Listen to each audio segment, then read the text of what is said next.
Alright, hey guys, what's up? It's a Culture Detective here investigating your favorite albums, and today I'm going to be doing a review on the new Kendrick Lamar album, Mr. Morale and the Big Steppers. This is gonna be a very long video, unfortunately, because holy shit. Oh my god. It's real. It's actually happening. It's insane, I know. But the day has come. The day has arrived. It is not a lie. No, it is not. It is not fake news. Kendrick Lamar has released a new album by the name of Mr. Morale and the Big Steppers. Before doing the review, I actually reacted to this album yesterday, so watch the reaction first. Hey guys, what's up? It's a Culture Detective here investigating your favorite albums, and today I'm going to be doing a reaction on Kendrick Lamar's newest album, Mr. Morale and the Big Steppers. Now, this album got released on May 12th at around 9 p.m. ish, and I found out about it at around 11 p.m. and by the way, Pacific time, and it is huge. It is absolutely huge because it's been 5 years since Kendrick has released a new album, and the hype is incredibly high.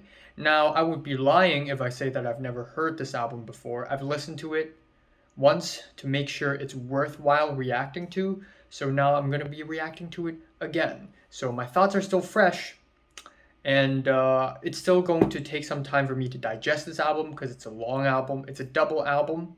Even though it's a double album, it's still 5 minutes less than To Pimp a Butterfly, but it's still a double album, so that's a lot to digest. But anyways, let's start with disc one, with United in Grief.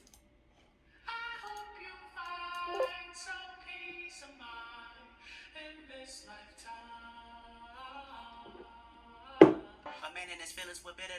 What is a woman that really hurt? Or demon, you better off killing her. What is a relative? Make a repetitive narratives on how you did it first. What is a rapper with jewelry? Black G wagging away from it was all for rap. I was 28 years young, 20 million in tax. Bought a couple of mansions just for practice. 500 in jewelry. Chain got killed. He was 21. I was 9 when they put a month in the grave. Yeah, so this is a pretty interesting track, pretty interesting album opener, and it's almost like in the second verse, Kendrick Lamar kind of talks about him meeting Green Eyes, a woman, and it kind of reminds me of like the album opener to Good Kid, Mad City, but this time it's 100 times more mature. So that's pretty interesting. Let's react to the second track, N95, which is one of the banger tracks on the album. Hello, new world, all the boys and girls. I got some true stories to tell. You're back outside. In the microwave memes, it's a real world outside. Microwave memes? No, I usually don't like hearing Kendrick Lamar on a trap beat because he's usually more creative than this, but his flow is still amazing on this track.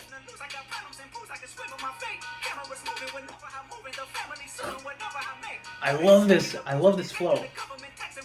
The third track, Worldwide Steppers.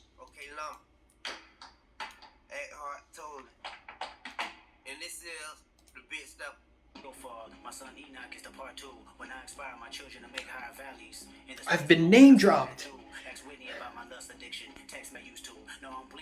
This is very stressful. This is very stressful. It's like this happened, that happened, this happened, that happened. Yeah, it's a really heavy track. It's a really dense, heavy track. I love the drumless beat. Next up, Die Hard.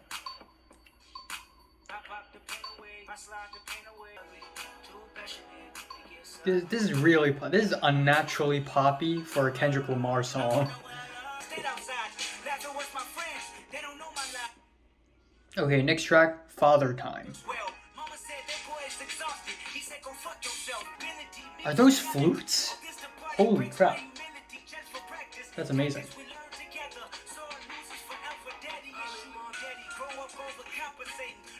I'm reading the lyrics, by the way. My eyes are... Okay, this is the 7th track, Rich Spirit. Taking my baby to school, then I pray for. Cause you bitches ain't never been cool, right? Testament.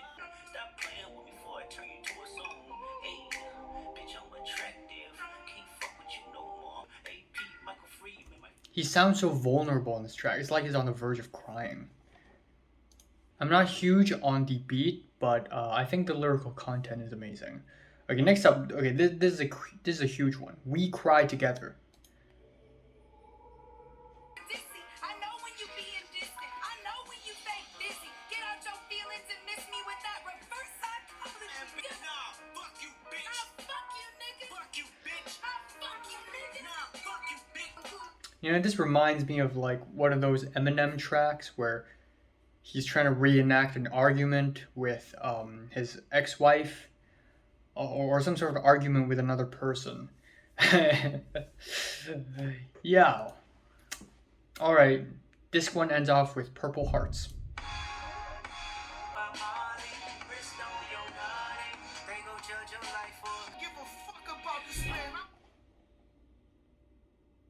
That's wow. Wow. All right, let's do disc 2, which I think is actually even more experimental and even more groundbreaking than disc 1. So let's check it out. Count Me Out.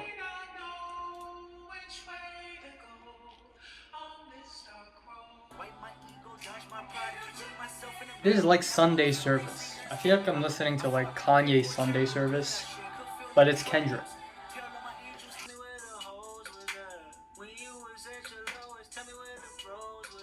It's really like confrontational. Like Kendrick Lamar is yelling at someone, or at least like talking off to someone on this track. This is not even hip hop at this point. It's like this is like singer-songwriter. This is a straight up ballad. Okay, next track, Silent Hill.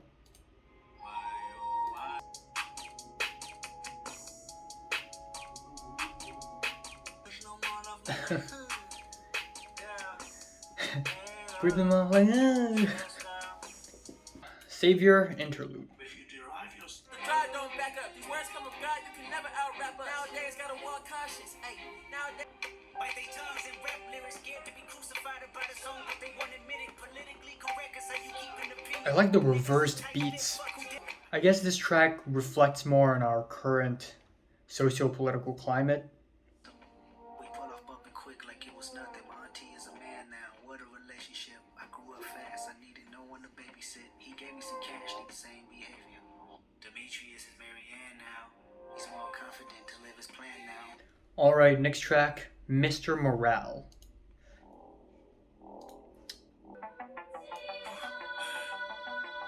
Wow, what the heck? I like that Kendrick Lamar's beats are like more experimental now.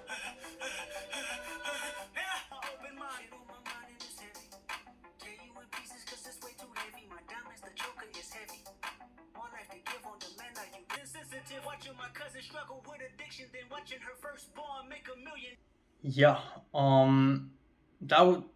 that is a really heavy track, just like the chorus has suggested.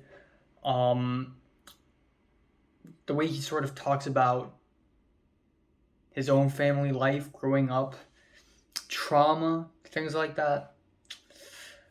This album, it just gets, I feel like it just gets more and more dense, more and more heavy, more and more personal. Just when you think Kendrick Lamar can't get any more personal, he gets even more personal with each track. Which leads to Mother I Sober. Here we go. Featuring Ben Gibbons of Portishead. God, whisper in my ear, tell me that she sees me. Did he touch you? I said no again. Still they didn't believe me. Mother's brother said he got revenge. I was never high. I was never drunk. Never held my mind. I need control. They handed me some smoke, but still I bring my cousin chaotic for my mother's pain. I hope Hakeem made you proud, cause you ain't. Wow, it's like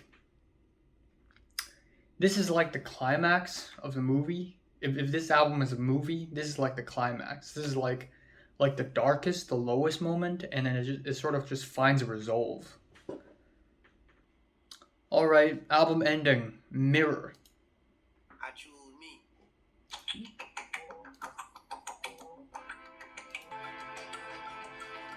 I can't live in the matrix. Rather fall short of your graces. I choose me, I'm sorry.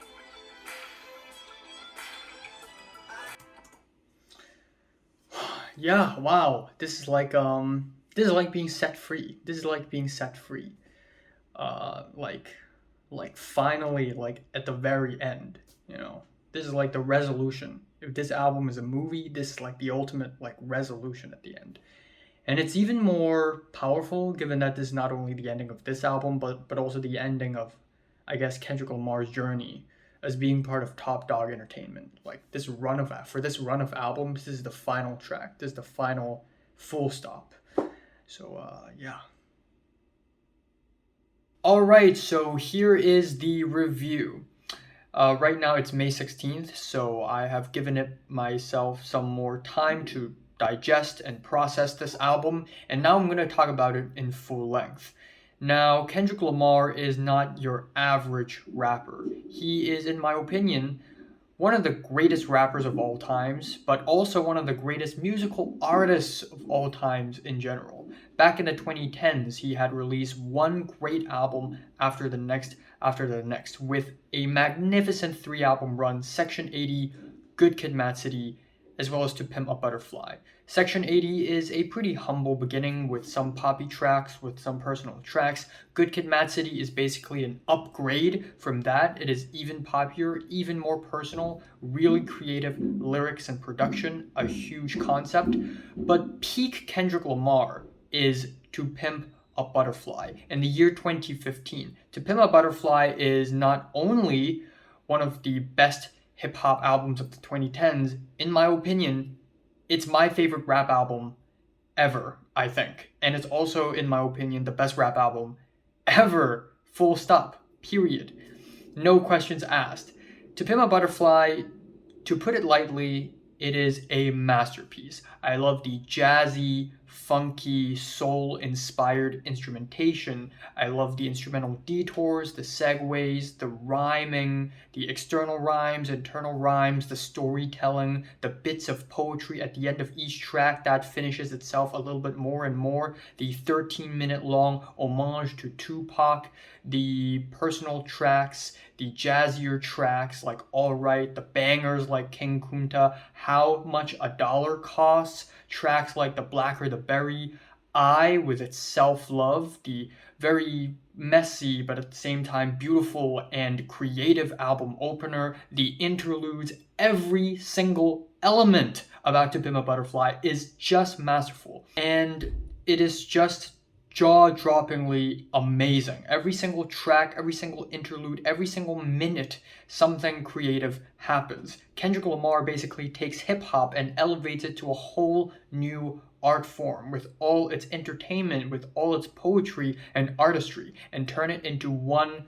humongous masterpiece. That is To Pimp a Butterfly. And To Pimp a Butterfly is so damn good that even the B-sides and the leftovers are fantastic. Thus, we have the album Untitled Unmastered in the year 2016.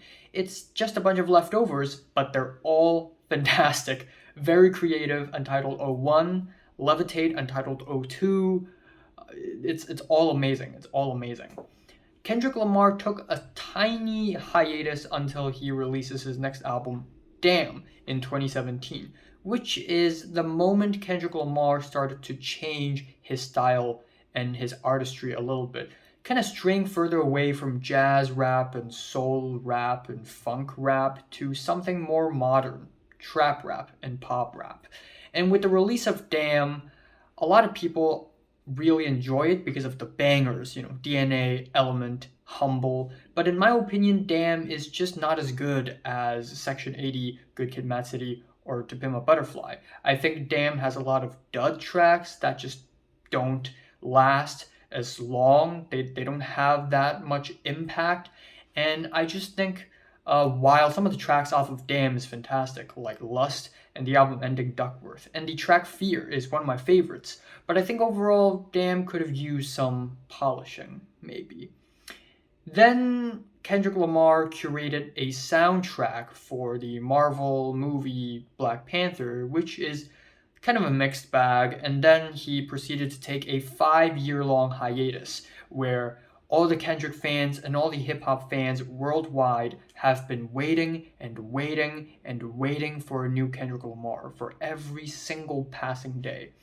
And then, lo and behold, after a tweet saying that Kendrick Lamar is officially retired, Kendrick Lamar replied with Oklahoma.com, in which he announced his new album, Mr. Morale and the Big Steppers. And it's a double album. What is Kendrick up to? What is this? And then not too long after, Kendrick Lamar released The Heart Part 5. And if you don't know this, before every album release, Kendrick Lamar releases a Heart track. Heart Part 1, 2, 3, 4, and this is his 5th studio full-length album, so it's Heart Part 5, and it's amazing.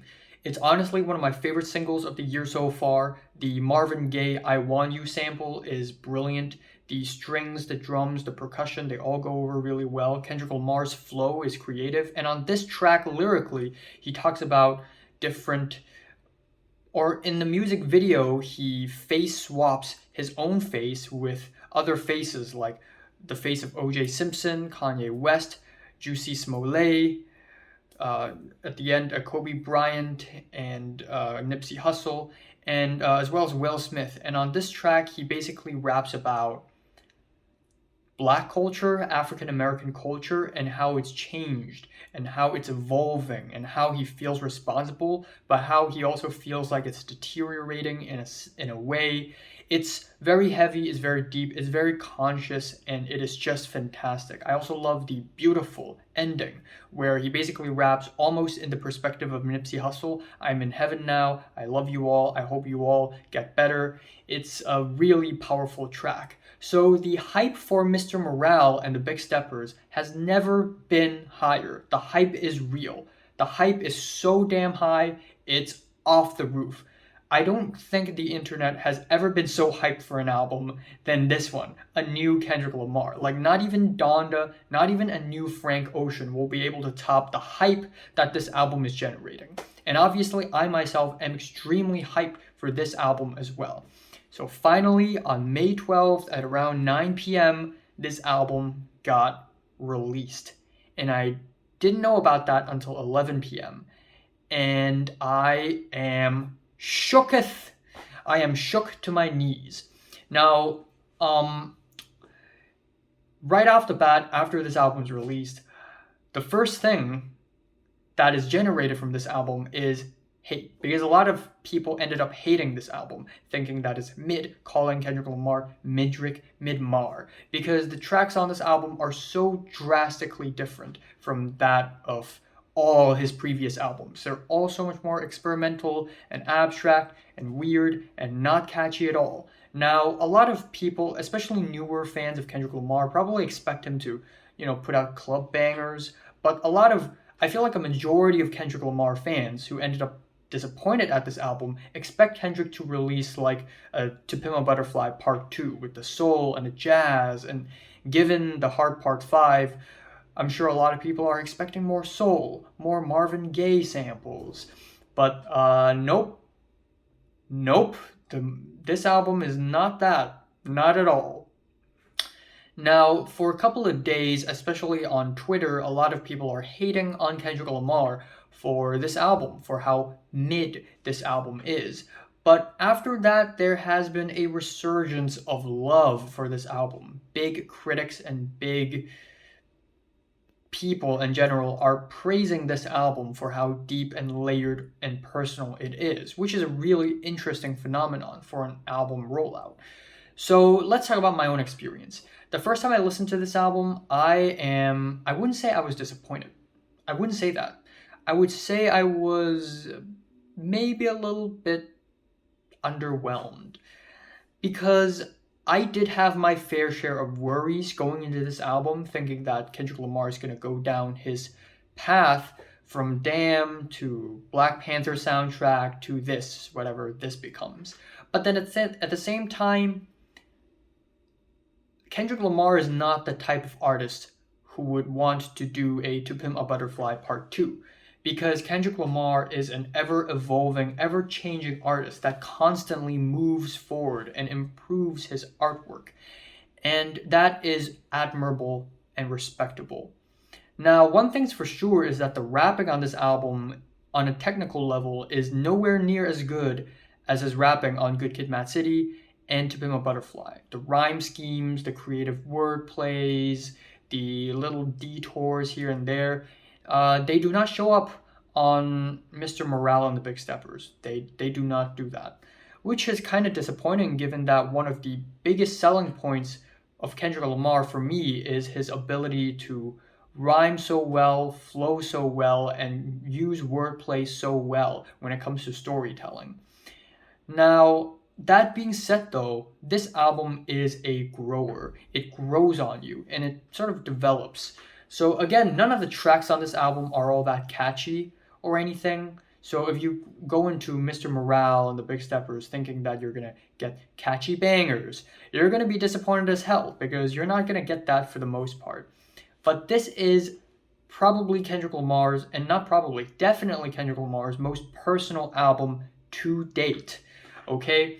Kendrick Lamar's music just gets more and more personal through every single album he releases. Just when you think he can't get any more personal, he does get more personal. And given that there's a 5-year gap between this album and Damn, you would know that Kendrick Lamar probably has a lot of thoughts and feelings accumulated over the years, whether it be his thoughts and feelings over the change in socio-political climate in the US, in African American culture, black culture, hip-hop, the industry, as well as his relationships, being a father, now that he's a father of 2, as shown in the album cover, where he wears a crown of thorns like he's Jesus or something.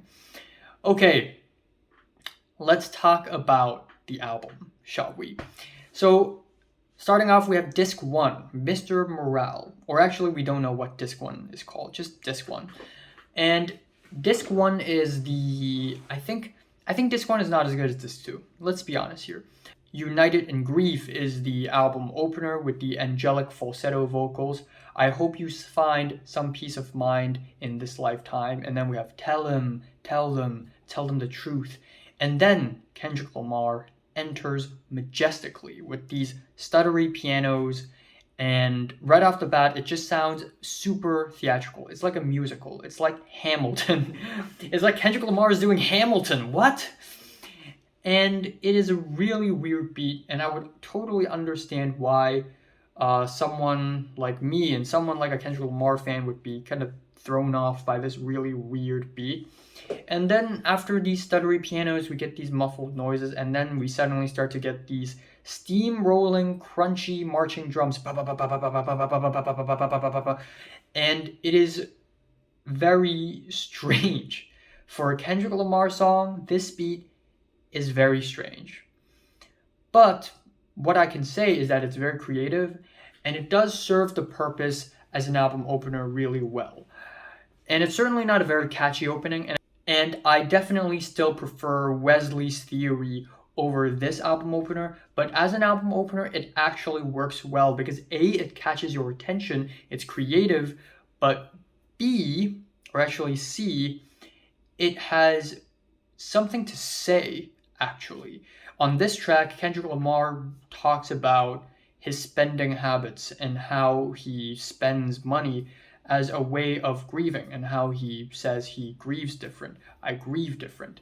And just when you think the track is getting a little bit self-centered, at the very end of the track, he basically says with a muffled voice, everybody grieves different. And I think this is an excellent album opener narratively because it's very important for one to put off their grief before starting a musical excursion or a journey of sorts.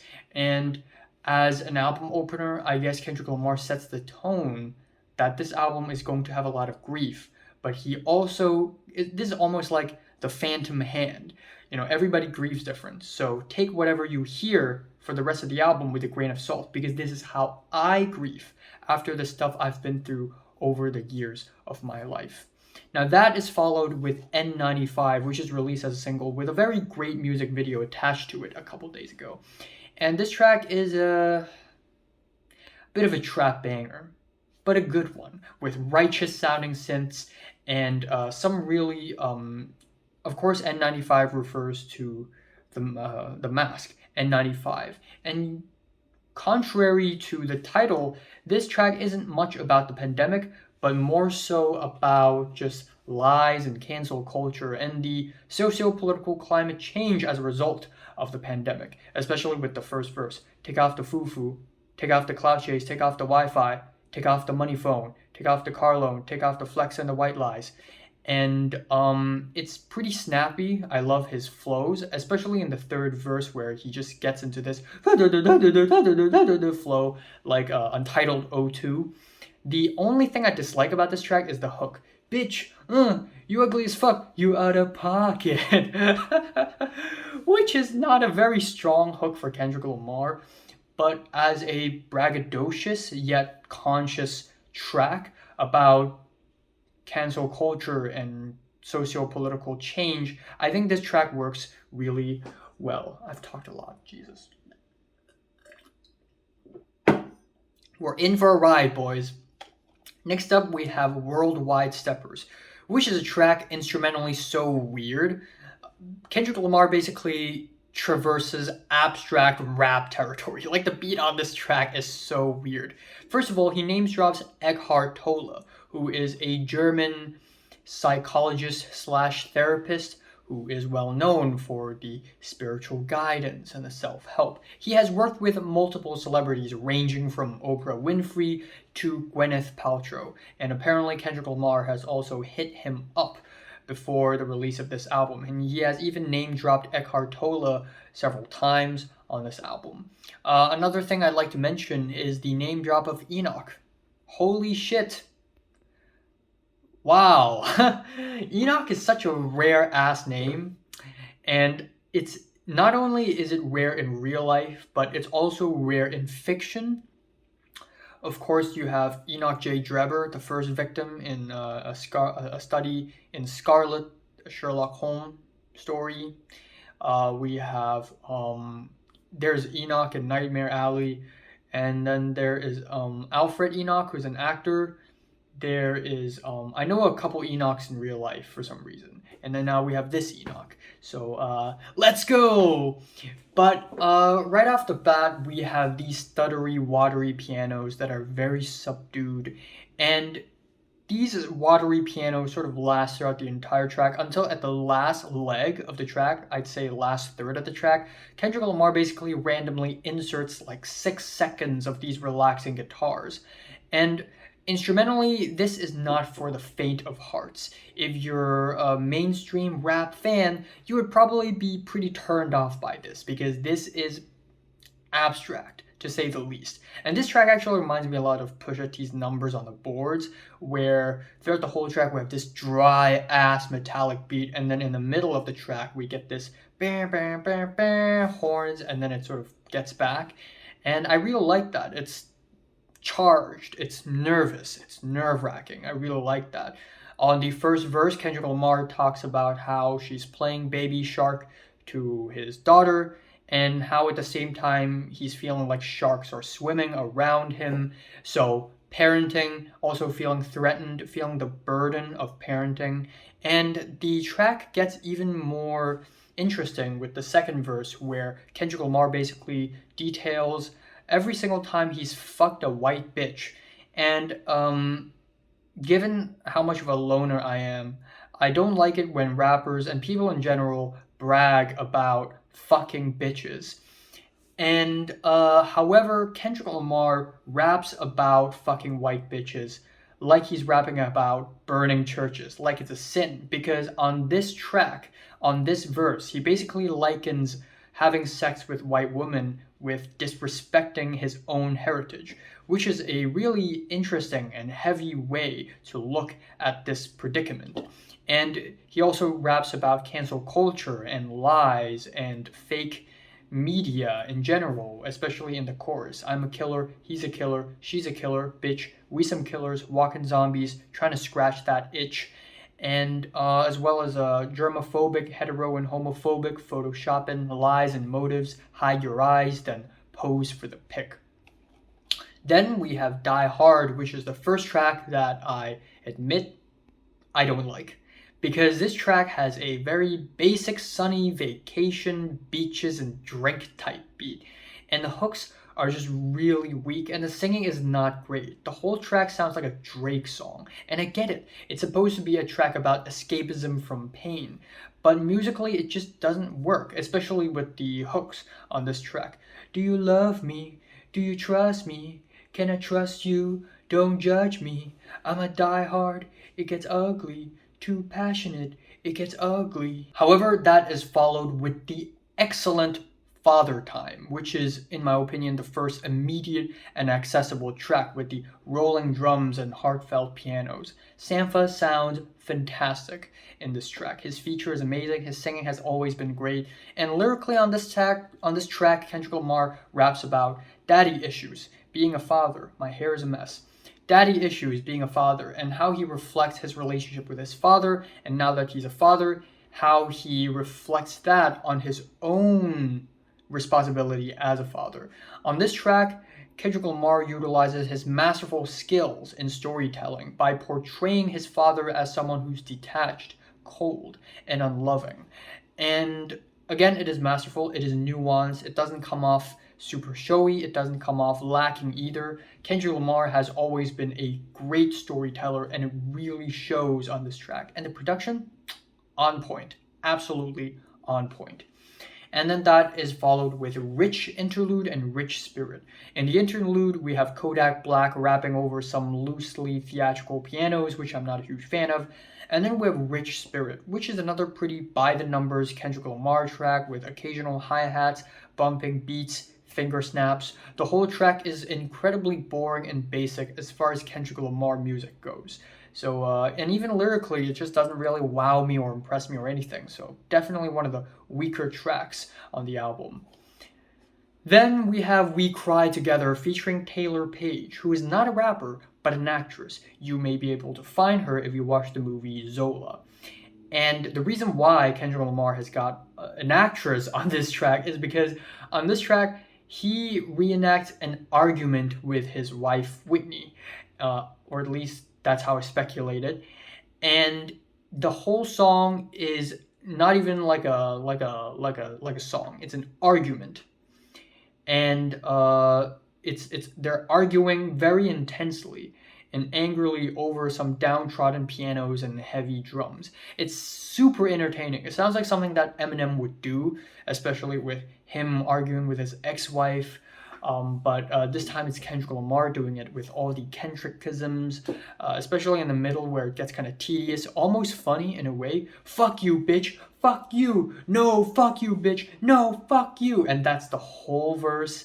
And I guess narratively it does say something about relationships, but also at the same time it's entertaining as hell. Disc 1 is ended with Purple Hearts, which is a resolution for Disc 1, because instrumentally, even though it's a bit average, narratively it's a great way to end off Disc 1, and it segues into Disc 2 quite well. It has these chopped up drums and big synths, a nice feature by Summer Walker, and none other than Ghostface Killah of Wu-Tang Clan fame, who delivers a super biblical and divine verse. It's so biblical, it's amazing, and it sort of segues into the way more out there and amazing Disc 2.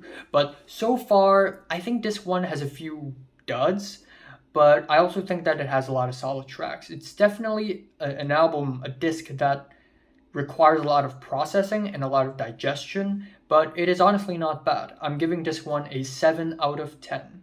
Decent 7.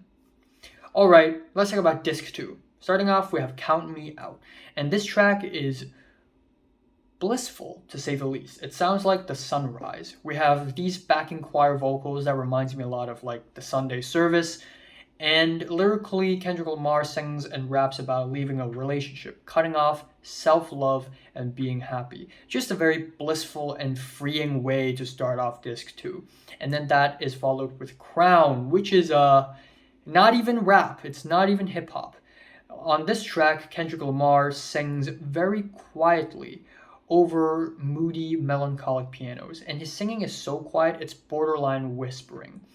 And on this track, he sings about various things, like how he can't please everybody, can't please everybody, can't please everybody. So, in a way, it's almost like he's talking about his own music. He can't please everybody. Some people's gotta hate, haters gonna hate. But also, being a human being, he can't please everybody. Somebody's gotta dislike him. And that's just the way things go. And also, heavy is the head that chose to wear the crown. Usually, the saying goes, heavy is the head who wears the crown, but Kendrick Lamar puts a twist on it. And I guess this also has a lot to say about responsibility, burdens. Then that is followed with Silent Hill, which is another trap rap track. I guess one of the reasons why I didn't like this track a lot, and I still don't, is because I just enjoy hearing Kendrick over jazz and soul and funk over this, trap beats. And I think the performances are, while they're really energetic, I think they could be a little bit more focused, flow-wise, and in the overall context of the album, especially with pushing them off of me like, huh. These refrains. Savior Interlude has Baby Keem rapping over some emotional, dramatic strings, again with the theatricality, like Hamilton. And then we have Savior with the cold pianos, reverse tones, and background chanting. It's very much like a Kanye song. So it's a little derivative, but again, with the Kendrickisms, it does sound really good. And lyrically, Kendrick Lamar raps about how he's only human. He's not a savior. Now, we have the last leg of the album, and this is where Kendrick Lamar starts to get really personal. Starting off, we have Auntie Diaries, which is controversial, to say the least. This track is super nuanced, with a very soft beat. We have Kendrick Lamar not even rapping, he's basically speaking in a really low volume, constantly repeating that his auntie is a man. His auntie is a man, because his auntie is transgender and is a transgender man. The sex is female, but is a man. And over the course of this track, Kendrick Lamar sort of details his own experience recognizing and reconciling with this idea that his auntie is a man throughout the years, when he's young, when he's older, and his acceptance afterwards. And the reason why this track got a lot of controversy is because on this track, Kendrick Lamar multiple times uses homophobic slur, the F word. And a lot of people are trying to cancel Kendrick Lamar for doing it, but in my opinion, Kendrick Lamar's intentionally doing it because instead of bleeping the F word or trying to be political correctness, Kendrick Lamar is prioritizing genuinity and authenticity over political correctness, given that this F word, this homophobic slur, is used by so many people. And Kendrick Lamar is a master of English language. He doesn't use words like this lightly. When he uses it, he uses it. Now, one thing for sure is that one of my best friends is actually trans. And they texted me after listening to this track saying that they didn't expect Kendrick Lamar to rap about transgenderism, and they basically said that they love Kendrick Lamar even more. And it's amazing to see Kendrick Lamar lasting impact on the trans community as well. And there's also a bit of self-awareness towards the end of the track when Kendrick Lamar basically ends the track off with, if only if you let a white girl say the N-word, which basically refers to the time Kendrick Lamar invited a white girl on stage to sing Mad City. The white girl, of course, said the N-word, and Kendrick Lamar's like, hold up, you can't say it, which has caused quite a bit of controversy, given that Kendrick Lamar has let white people done this before, but now that he's grown bigger, I guess he's got to be a little bit more careful with publicity. Now we have Mr. Morale, which surprisingly has a very 80s sci-fi beat to it. The album instrumentally just continues to surprise, one track after another, with the crispy hand claps, ascending synths, and bright analog vocals. On this track, he basically reflects on his own music and talks about how heavy it is, so heavy it's going to tear you apart. And he also raps about R. Kelly and Oprah Winfrey and how their lives would have been way more different if certain things didn't happen. And it's a great track, both lyrically and instrumentally. Very special, very weird. I mess with it. Then we have the incredibly personal, deeply painful Mother I Sober, featuring Beth Gibbons of Portishead. Wow, Kendrick Lamar and Portishead. We're living in the right timeline, boys. This is easily the deepest and most personal track on the album. Kendrick Lamar sounds like he's on the verge of tears on this track, on top of some simple, painful pianos. On this track, he talks about how his mother accused his cousin of touching him, even though Kendrick Lamar has repeatedly denied that his cousin has touched him.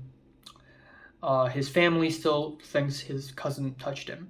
And I guess this has a lot to do with guilt. Kendrick Lamar's own perception of what he stands for, what kind of person he is, consciousness and morality. A little bit later, he sings and raps about sex addiction and being insecure as a father. And this is easily Kendrick Lamar's most vulnerable moment, not only on this album, but on the entire discography of Kendrick Lamar. It is powerful. And one thing I really like is that it is true that in the African American community, because of the low income and the low socioeconomic status of a lot of African American families, a lot of African Americans, a lot of Black people do not receive the help they need, the spiritual and emotional and psychological help they need.